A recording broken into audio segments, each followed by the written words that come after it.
MT media Odisha को subscribe करें, bell icon को जरूर दबाएं।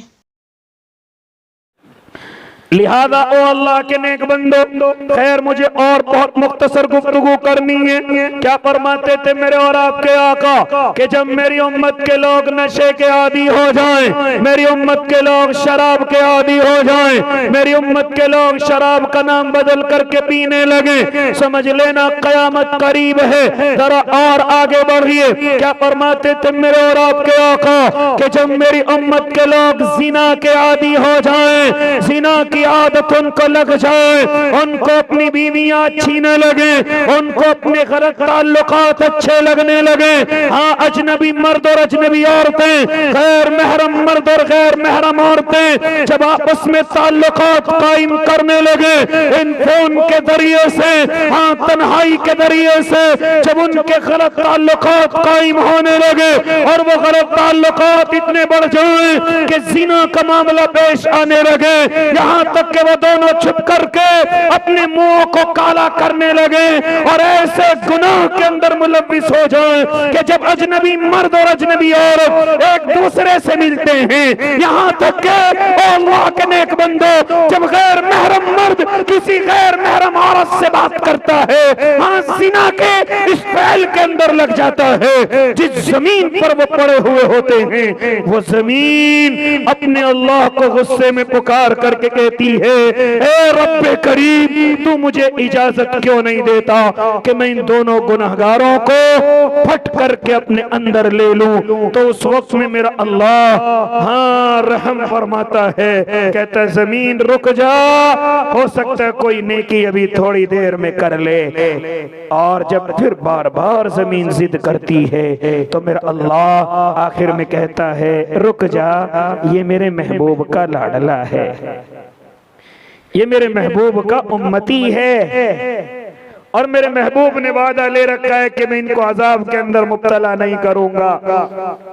लिहाजा ओ अल्लाह के नेक बंदो, कहां तक गुफ्तगू करो, जरा नौजवान बतलाता क्यों नहीं? क्या जिना के हम आदी नहीं हो गए? क्या हमारे गलत ताल्लुकात नहीं बढ़ गए? क्या हम जिन बहनों की हिफाजत करने वाले थे, जिनकी इज्जतों की हिफाजत करने वाले थे, क्या मैं और आप उन्हीं बहनों की इज्जतों के लुटेरे नहीं हो गए? क्या जब मेरी बहन रास्ते पर निकलती है, क्या मेरी और आपकी हवीस की नजरें हाँ मेरी बहनों की नजर नहीं पड़ती है? क्या जरा उनकी इज्जतों पर मेरी और आपकी नजर नहीं होती? ए अल्लाह के नेक बंदे बतलाता क्यों नहीं कि इन मोबाइलों के जरिए से मेरे और आपके कितने गलत ताल्लुकात बढ़ने लगे हैं, यहाँ तक के जिना के आदी हो गए हैं। अरे तू दुनिया की बात करता है, हाँ तुझे बतलाता चलो ये इतना गंदा और बेहयाई वाला पहल है। इसके ताल्लुक से फरमाते थे मेरे और आपके आका कि मेरा अल्लाह बहुत सारे गुनाहों की सजा पर्दे के अंदर देगा, बहुत सारे गुनाहगारों को अल्लाह जहन्नम का ईंधन बना देगा, लेकिन कुछ गुनाह ऐसे होंगे कि जिन पर अल्लाह ऐसे अजाब के अंदर मुब्तला करेगा जो जिल्लत वाला अजाब होगा, जो रुसवाई वाला अजाब होगा, और वो इतना सख्त अजाब होगा कि लोग देख करके उनके अजाब को मालूम करेंगे कि इनको ये अजाब क्यों दिया जा रहा है। उन्हीं के ताल्लुक से कल कयामत के मैदान के अंदर कुछ लोग सबके सामने ऐसे लाए जाएंगे कि उनकी शर्मगाहें उनके मुंहों के करीब होंगी और उनसे खून और पीप निकल करके उनके मुंहों को हो करके उनके पेटों के अंदर जा रहा होगा। ये सबके सामने अजाब दिया जाएगा। लोग मालूम करेंगे ओ लोगों ये कौन से गुनाहगार हैं जो इनको इस जिल्लत वाला अजाब दिया जा रहा है। तो बतलाया जाएगा ये वो मर्द और औरतें हैं जिनके गलत ताल्लुकात थे, जो जिना के पहल के अंदर मुलविस रहते थे, जो समझते थे हमारे शोहरों को मालूम नहीं, हमारी बीवियों को मालूम नहीं, हमारे इन गुनाहों को कोई जानता नहीं। हाँ जिस तरह इन्होंने छुपा करके इन गुनाहों को किया, अल्लाह इनकी सजा आज पूरी दुनिया के अंदर जिल्लत वाली अता कर रहा है। ए नौजवान क्या फरमाया था मेरे और आपके आका ने? जब मेरी उम्मत का जवान जिना का आदी हो जाए। आज ये जिना कितना आसान हो गया, जिसकी वजह से आज निकाह करने मुश्किल हो गए, जिसकी वजह से आज निकाह करना इतना आसान नहीं है। अगर मेरी और आपकी बेटी जवान हो जाए और मैं उसके निकाह के लिए चलूं तो कई कई महीने हो जाए, लेकिन मुझे कोई अच्छा रिश्ता नजर नहीं आता, कोई मुझे अच्छा नौजवान नजर नहीं आता। जानते हो, अगर कोई नजर भी आ जाए तो जहेज के भेड़िए मुंह खोल करके खड़े हुए नजर आते हैं। आज हमारी बेटियां इतनी कसीर तादाद के अंदर अपनी जवानी से आगे कदम रख चुकी हैं और बाप की नींदें हराम हैं और माँ को रात को सुकून नहीं है। उठ करके देखती है कि मेरी बेटी चारपाई पर मौजूद है कि नहीं है, उठ करके देखता है बाप मेरी बेटी घर के अंदर मौजूद है कि नहीं। आज मेरे और आपके घरों के माहौल इस कदर खराब हो चुके हैं, इस कदर के जो नौजवान बेटियों की बहनों की इबादत करने वाले थे, आज वही नौजवान हमारी इज्जतों की तरफ देखते हुए नजर आते हैं, हमारी बच्चियों की तरफ देखते हुए नजर आते हैं। ए अल्लाह के नेक बंदे, ये तमाम चीजें क्यों हुई, क्यों जीना आसान हो गया? उसकी एक वजह ये भी है कि हमने निकाहों को मुश्किल कर दिया है, हमने निकाहों को बड़ा सख्त कर दिया है। एक मुश्किल तो ये है कि हम जहेज के अंदर पूरा सामान लेंगे। इसी तरीके से आज मेरा नौजवान बड़ी तेजी के साथ जहेज का लालची होता जा रहा है, ससुर के माल की तरफ देखता हुआ नजर आ रहा है। ए अल्लाह के नेक बंदे, अगर तू चाहता है कि हमारी बेटियां गैरों के घरों में जाने से बच जाएं, हमारी बेटियां किसी अल्लाह के अलावा किसी और का शिकार ना हो, अगर तू ये चाहता है तो कुछ गलतियां तेरे अंदर हैं, उन गलतियों को खत्म कर ले। सबसे बड़ी गलती आज के नौजवान की ये है कि वो जहेज का लालची हो चुका है, वो जहेज की तरफ बड़ी तेजी के साथ बढ़ रहा है। वो जहेज के लिए ये समझता है कि अगर जहेज न मिला तो तेरी शादी में नाक कट जाएगी, लिहाजा मुझे बड़ा जहेज चाहिए। ए अल्लाह के नेक बंदे, तो आज इरादा कर ले कि मैं बगैर जहेज के अपने महल्ले की या अपने रिश्तेदार की बच्ची को अपने घर लेकर के आऊंगा। अल्लाह की कसम, बहुत सारे जिनाहों के फैल कम हो जाएंगे। आज बहुत सारी बच्चियां गैरों के घरों में जाने से बच जाएंगी अगर मैं और आप इस गलती पर बिल्कुल निशान लगा लें कि हम शादियां करेंगे लेकिन बगैर जहेज के करेंगे। खैर, ओ अल्लाह के नेक बंदे, मैं इस तरफ भी ज्यादा देर तक नहीं जाना चाहता।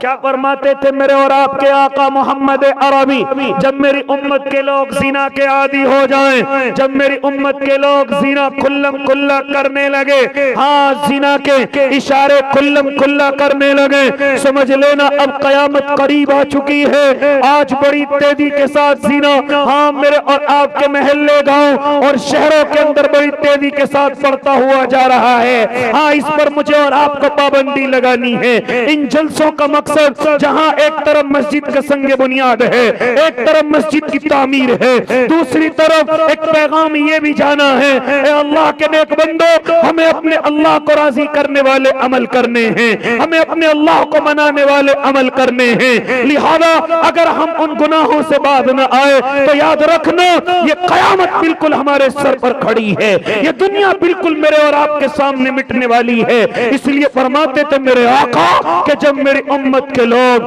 जिना के आदी हो जाए, समझ लेना कयामत करीब है। और आगे बढ़िए, क्या फरमाते थे मेरे और आपके आका कि जब मेरी उम्मत में आलाते मौसीकी आम हो जाए, गाने बजाने की चीजें आम हो जाए, गाने सुनने की चीजें आम हो जाए, जब गाना बजाना शौक बन जाए, जब गाना सुनना शौक बन जाए, ये सब क्या है? ये कयामत की अलामत है। आज जरा जेबों को खंगाल करके देखो, म्यूजिक की चीजें नजर आती हैं। आज हमारा सफर बगैर गानों के नहीं है, आज हमारी शादियां बगैर गानों के नहीं है, आज हमारे निकाह बगैर गानों के नहीं है, आज हमारे खुशियों के इजहार बगैर गानों के नहीं है। यहाँ तक के वलीमा जो अल्लाह के नबी की सुन्नत है वो बगैर गानों के मुकम्मल नहीं है। जो अकीका मेरे और आपके आका का तरीका है आज वो बगैर गानों के नहीं है।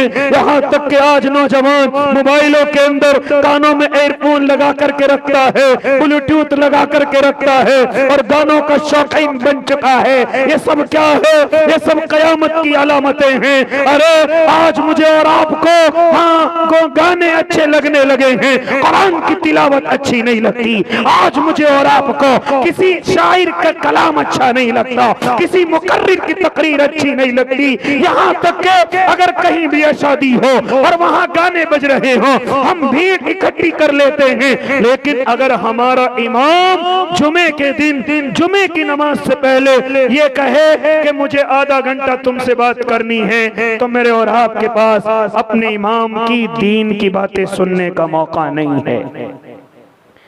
ये आज मेरे और आपके हालात हो चुके हैं।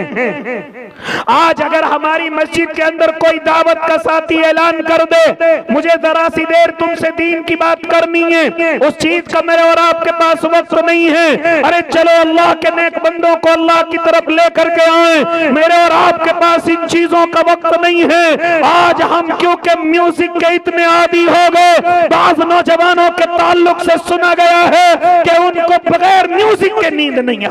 जब तक वो अपनी कानों के अंदर फोन न लगा ले, जब तक वो अपने मोबाइल को बजा करके अपने सराहने न रख ले, तब तक उन्हें नींद नहीं आती। यहाँ तक कि अपनी बहनों से कहने लगा हूँ, आज मेरी बहनें भी म्यूजिक की बड़ी शौकीन हो गई हैं। मोबाइल के जरिए से म्यूजिक की आदी हो गई हैं। यहाँ तक कि घरों के अंदर बड़े बड़े टीवी और स्क्रीन लगे हुए हैं, क्योंकि बगैर म्यूजिक के हमारे घर में खाना नहीं बनता, बगैर म्यूजिक के हमारे घर के लोगों को सुकून नहीं मिलता। और अगर मैं मालूम करूं, ओ अल्लाह के नेक बंदो, कितने घरों के अंदर सुबह के वक्त कुरान पढ़ा जाता है, कितनी माएं बहनें कुरान पढ़ती हैं, कितनी माएं बहनें दीन की किताबें पढ़ती हैं, कितने नौजवान हमारे मस्जिदों के अंदर आते हैं, कितने हमारे बड़े मस्जिदों की पहली सफों में नजर आते हैं। तो मेरी और आपकी गर्दनें शर्म से झुक जाएंगी, क्योंकि हम तो म्यूजिक के इतने शौकीन हो गए,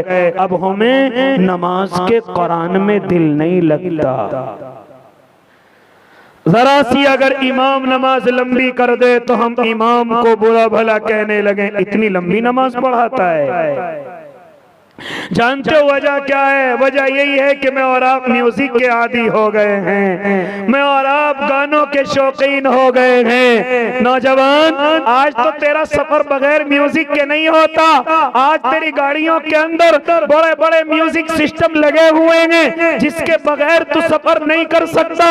आज जब तू किसी ट्रेवल्स के अंदर बैठता है तो पहले गाड़ी वाले से मालूम करता है, अरे तेरी गाड़ी में म्यूजिक सिस्टम है कि नहीं है, हाँ तेरी गाड़ी के ऊपर अच्छे हैं कि नहीं है। अगर होते तो मैं और आप सफर करते हैं, और अगर म्यूजिक सिस्टम नहीं होता तो हम गाड़ियों के अंदर सफर नहीं करते। आज मेरा और आपका हाल ये हो चुका है। सुन ले कान खोल करके, क्या फरमाया था मेरे आका ने कि जब मेरी उम्मत के लोग म्यूजिक के आदी हो जाएं, आलात मौसीकी आम हो जाए, तो समझ लेना कयामत करीब है। और खाली यहीं पर बस नहीं, और सुन लो म्यूजिक के दिल दादा, और सुन लो म्यूजिक के शौकीनों, फरमाते थे मेरे और आपके आका कि जितने लोग गाने के शौकीन होंगे, कल उनके कानों के अंदर शीशा पिलगा करके उनके कानों में डाला जाएगा। जब वो चिल्लाएंगे और चीखेंगे तो कहा जाएगा कितना मजा उठाते थे जब म्यूजिक सुनते थे। आज जरा उसकी सजा को भी चख लीजिए, आज जरा उसकी सजा को भी चख लीजिए।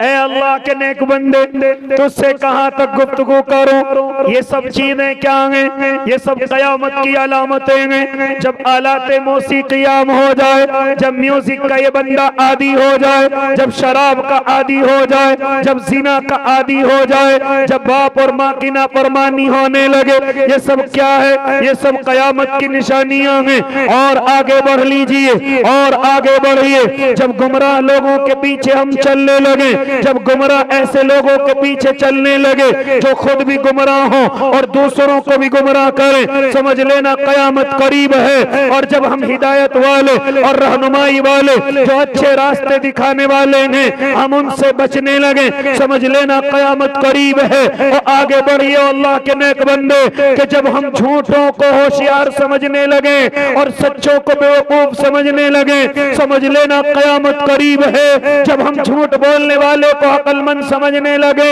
और जो आदमी हर बात में सच बोलता हो हम उसे सीधा समझने लगे, हम उसे बेचारे को बेवकूफ समझने लगे। अरे ये बेवकूफ आदमी है, इस पर झूठ बोलना नहीं आता, इस पर कारोबार करना नहीं आता, अरे इस पर रिश्ते नाते कराने नहीं आते, लिहाजा ये सच बोलता है, ये कितना बेवकूफ आदमी है। लिहाजा हम जब झूठों की कदर करने लगे, हम जब झूठों की इज्जत करने लगे और सच्चों की नाकदरी करने लगे, समझ लेना कयामत करीब है।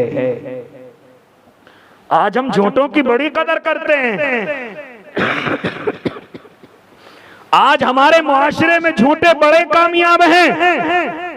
जो झूठ बोल करके कारोबार करते हो बड़े कामयाब हैं। जो झूठ बोल करके रिश्ते नाते कराते हो बड़े कामयाब हैं। जो झूठ बोल करके मुझे और आपको बेवकूफ बनाते हो हम उनको बड़ा कामयाब समझते हैं। और जो लोग हर बात में सच बोलते हैं, जो अल्लाह से डर करके अपनी सच्ची जिंदगी गुजारते हैं, जो अल्लाह से डर करके हमेशा सच बोलते हैं, हम उन लोगों को बेवकूफ समझते हैं। ये सब क्या है? फरमाया तो मेरे और आपके आका ने ये सब कयामत की निशानियां हैं कि जब झूठों को होशियार समझा जाने लगे और जब सच्चों को बेवकूफ समझा जाने लगे, समझ लेना कयामत करीब है। और सुनो अल्लाह के नेक बंदो, और सुनो मेरे भाइयों, क्या फरमाया था मेरे और आपके आका ने कि जब मेरी उम्मत में सूद और ब्याज आम हो जाए, समझ लेना कयामत करीब है। आज जरा गिरबान के अंदर झांक करके देखें, मैं और आप सूद और ब्याज के कितने आदी हो गए हैं। आज कारोबार के लिए सूद चल रहा है, आज घरों के लिए ब्याज चल रहा है, यहाँ तक के लॉटरियों के नाम पर आज मैं और आप ब्याज के जरिए से, सूद के जरिए से अपने घरों को चला रहे हैं। ये सब क्या है? ये सब कयामत की निशानियां हैं।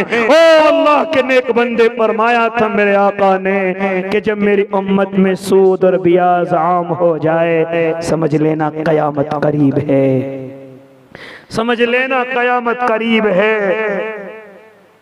कहां तक गुफ्तगू करूं? ये सब मेरे और आपके ऊपर मुसीबतें लाने के इशारे हैं, परेशानियां आने के इशारे हैं। ये तो रियासत उड़ीसा इतनी खूबसूरत है कि अल्लाह ने इसको बड़ा अच्छा जिम्मेदार दिया है। यहाँ हमारा मुसलमान और हमारा गैर मुस्लिम भाई बड़ी मोहब्बत और सुकून के साथ रहता है। काश मैं अल्लाह से दुआ करता हूँ कि जितने गुनाहों की निशानदही मैं अपने नबी के ताल्लुक से कर रहा हूँ, काश हमारे अंदर वो गुनाह ना हो, वो गलतियां ना हो, वो गुनाह हमारे अंदर ना हो। अगर हैं तो मैं और आप अपने अल्लाह से तौबा करें, मैं और आप अपने अल्लाह से आंसू बहा करके मांगे, ऐ हमारे अल्लाह ये गलतियां हमारे अंदर हैं, दुनिया नहीं जानती, लेकिन हम तुझसे तौबा करते हैं, हम तुझसे माफी मांगते हैं। लिहाजा मेरे अल्लाह के लिए कोई मुश्किल नहीं, वो फौरन माफ करने के लिए तैयार है। वो तो इतना जल्द माफ करता है कि अगर 70 साल का काफिर भी आ जाए और वो इतना आकर के कह दे अल्लाह मुझसे गलती हो गई, तो मेरा अल्लाह उसे भी माफ करता है और उसकी तमाम के तमाम, अरे तेरे तुम्हें इशारे करता चलो, तेरा तुम्हें बतलाता चलो। मेरा अल्लाह कितना रहीम और करीम है। ना घबराएं कि हम गुनाहगार हैं। आज इस जलसे की बरकत से ये इरादा करके उठे कि हम अपने अल्लाह से गुनाह की तौबा मांगेंगे, हम अपने अल्लाह से माफी मांगेंगे। हाँ, मैं ये नहीं कहता कि तुम सब के सब गुनाहों में मुलव्विस हो, मैं इतना कहता चलूं, ओ अल्लाह के बंदे, अगर तू बाप की नाफरमानी करता है आज तौबा कर ले। और मेरी बहन अगर तू माँ की नाफरमानी करती है अल्लाह से तौबा कर ले। अगर तू नशे का आदी हो गया अल्लाह से तौबा कर ले। अगर तू जुए और सट्टे का आदी हो गया अल्लाह से तौबा कर ले। अगर तू शराब का आदी हो गया अल्लाह से तौबा कर ले। ओ अल्लाह के नेक बंदे, अगर तू अपनी जिंदगी के अंदर झूठ को ला करके कामयाबी समझ रहा है, ये कामयाबी नहीं है। जिस दिन तुझे नाकामी मिलेगी उस दिन तुझे बचाने वाला इस जमीन पर कोई ना होगा। आपने झूठ से अल्लाह से तौबा कर ले, अपने म्यूजिक के सुनने से अल्लाह से तौबा कर ले। इसी तरीके से फरमाया था मेरे और आपके आका ने कि जब मेरी उम्मत के अंदर जुआ और सट्टा आम हो जाए समझ लेना कयामत करीब है। आज मेरा नौजवान फिर तेजी के साथ जुए और सट्टे की तरफ चलने लगा है। कभी क्रिकेट के मैदान में सट्टा खेलता है, कभी अल्लाह का नेक बंदा आईपीएल के नाम पर सट्टा खेलता है, कभी मैच के चौके छक्कों पर सट्टा रखता है, कभी मोबाइल के गेम पर जुआ और सट्टा खेलता है। ये सब क्या है? ये सब कयामत की अलामतें हैं। इसलिए अल्लाह के नेक बंदो इरादे करो कि इंशाअल्लाह तमाम गुनाहों से अपने अल्लाह से माफी मांगेंगे इंशाअल्लाह। मेरा अल्लाह मुझे और आपको माफ करने के लिए बैठा हुआ है। वो मुझसे और आपसे मोहब्बत करता है, वो मुझसे और आपसे इस हद दर्जे मोहब्बत करता है। अगर मोहब्बत न करता तो यहाँ ला करके न बिठाता, अगर मोहब्बत न करता तो तुमसे अपनी मस्जिद न बनवाता। मेरे अल्लाह ने तो साफ ऐलान कर दिया कि मेरी मस्जिद को बनाने वाले कौन लोग होंगे। उलमा बैठे हुए मालूम करो, मेरे अल्लाह ने उनकी निशानदही फरमाई, इन्नमा यामुरु मसाजिद अल्लाह मन आमन बिल्लाहि वल यौमिल आखिर व अकामस सलात व आतज़ ज़कात व लम यख्शा इल्लल्लाह फअसा उलाइका यकूनु मिनल मुहतदीन। कौन बनाएंगे मेरी मस्जिदों को? जो मुझ पर ईमान रखते होंगे, जो कयामत पर ईमान रखते होंगे, जो नमाजों की पाबंदी करते होंगे, जो ज़कात देते होंगे। हाँ, फअसा उलाइका यकूनु मिनल मुहतदीन। अनकरीब यही हिदायत याफ्ता लोग होंगे, यही रहनुमाई वाले लोग होंगे। ओ अल्लाह के नेक बंदो, अल्लाह मुझसे और आपसे मोहब्बत करता है, तभी तो मुझसे और आपसे अपना घर बनवा रहा है, तभी तो मुझसे और आपसे अपने घर की तामीर ले रहा है। क्योंकि अल्लाह की मोहब्बत की सबसे बड़ी अलामत कि मेरा अल्लाह उनको अपने घर की तामीर कराता है। अल्लाह जब तामीर हो जाए तो उनको बुलाता है, सजदे करने का मौका देता है, उनको आंसू बहाने का मौका देता है। अल्लाह मुझसे और आपसे बड़ी मोहब्बत करता है। लिहाजा हम सब गुनाहगार बिल्कुल मायूस न हो और इरादे रखें और इंशाअल्लाह उम्मीद रखें कि मेरा और आपका अल्लाह मुझे और आपको माफ करने वाला है और माफ करने के इंतजार में है। कब मेरा बंदा आकर के मुझसे ये कहे कि मुझसे गलती हो गई और कब इसके लिए माफी का ऐलान करो। आओ जरा आखिरी गुफ्तगू करता चलो, जितना वक्त दिया गया वो मुकम्मल होने जा रहा है, जरा सुनते चले जाएं। ओ अल्लाह के नेक बंदो, मेरा अल्लाह किस तरीके से माफ करता है आओ लेकर के चलो। अल्लाह के नेक बंदे हैं हजरत हसन बसरी रहमतुल्लाह अलैह। जरा सुनो अल्लाह के नेक बंदो, जब मेरा अल्लाह किसी को माफ करने पर आता है, जरा सुन ले नौजवान, ना उम्मीद ना होना। गुनाह तूने कर लिए, अपने अल्लाह से माफी मांग ले। अपने अल्लाह के सामने एक आंसू का टपका गिरा दे, मेरा अल्लाह तुझे माफ नहीं बल्कि तेरे आमाल नामे को भी गुनाहों से साफ कर देगा। जरा सुनता क्यों नहीं? हसन बसरी रहमतुल्लाह अलैह हैं, वक्त के बड़े अल्लाह के वली गुजरे हैं। उनके जिस तरह मर्द मुरीद हैं, इसी तरीके से औरतें भी उनकी मुरीदा हैं। हाँ, एक अल्लाह की नेक बंदी है, बहुत मुख्तसर कहने चला हूँ, एक अल्लाह की नेक बंदी जो हजरत हसन बसरी से ताल्लुक रखती हैं। शौहर का इंतकाल हो चुका है। हाँ, इस अल्लाह की नेक बंदी के सिर्फ एक बेटा है, इकलौता बेटा है। लिहाजा ये बेटा जैसे जरा सा बड़ा हुआ और इसको अपने दोस्तों की सोहबत मिली है, ये नेकियों की तरफ चलने के बजाय ये नशे का आदी हो गया। यहाँ अपने भाइयों से एक गुफ्तगू और करता चलूं, अपने बच्चों की जरा दोस्तियों की भी ख्याल किया करो। मेरा और आपका बेटा रात के अंधेरों में कहां बैठता है, जरा इसका भी ध्यान रखा करो। मेरा और आपका बेटा स्कूल मदरसे कॉलेज के अंदर जाता है, किसके पास बैठता है, किससे दोस्ती है, जरा इसका भी ध्यान किया करो। कहीं उसकी दोस्ती ऐसे लोगों से तो नहीं जो उसको नशे का आदी बना दे, जो उसको जिना का आदी बना दे, जो उसको जुए और सट्टे की लत के अंदर डाल दे। क्योंकि हमने अपने बड़ों से और अपनी आंखों से देखा है कि हमारा नौजवान जब जब गुनाहों की तरफ बढ़ता है, उसकी एक बड़ी वजह दोस्तियां भी होती हैं, गलत ताल्लुकात भी होते हैं। जब दोस्त किसी बात की जिद करते हैं तो दोस्ती में बात को मानना भी पड़ता है। इसी वजह से मेरा दोस्त, मेरा जवान कभी कभी बड़े गुनाहों का आदी हो जाता है। इसलिए मैं और आप अपने बच्चों और अपने भाइयों और अपने बेटों का ख्याल किया करें कि इनकी दोस्ती किन से है, बैठता कहाँ है। अगर वीडियो अच्छी लगी तो लाइक करें और तमाम दोस्तों को शेयर करें।